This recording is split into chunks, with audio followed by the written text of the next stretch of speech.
If you know Gahanna sports, then you know the name Brennan Ward.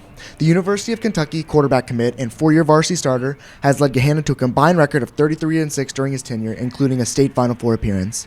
In just 6 games this year, Brennan boasts 1,200 passing yards and 12 touchdowns.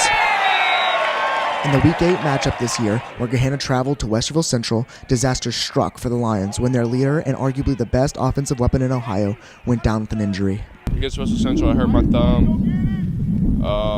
I just felt the decision. I needed surgery. Talked to some doctors and stuff. So I'm doing better. I'll be all right. I'll start throwing again in about 12 weeks.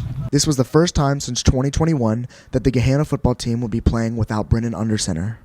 Brennan, he was like our leader. You know, he kept all the organization together. You know, he kept everything together. But, you know, now that we don't have him, you know, we're facing some adversity. But, you know, now we have to go. We have to win it all without him. You know, I love my brother, but, you know, we got something to prove.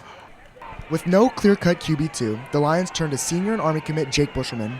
If you're around Gahanna football, then this name shouldn't be unfamiliar, as Jake has been the Lions' Swiss Army knife all year, playing wide receiver, safety, punter, and returner.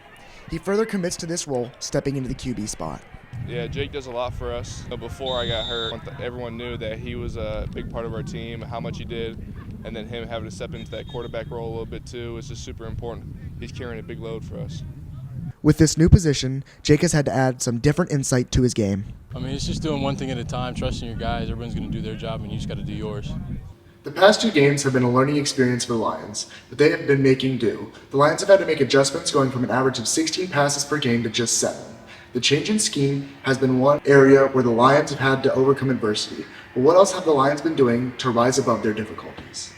I think our defense has played well. That's what's keeping us going where we're going. And winning the games that we're winning is through our defense. We're trying to do enough offensively to put up some points to help our defense. Despite all of the work that they're putting in, the Lions have had to make big adjustments so that they could end the regular season strong and so that they can make a legit attempt at a state championship. Obviously, losing a 4-year starter at the quarterback position makes us adjust and change some things. So it changes our scheme a little bit. We run the same plays. We just kind of, mess around with how we push the ball downfield. Now that they're in the playoffs, it's win or go home for the Lions, and they don't take that lightly. Even without their leader, the Lions are hungry to make it as far as they can.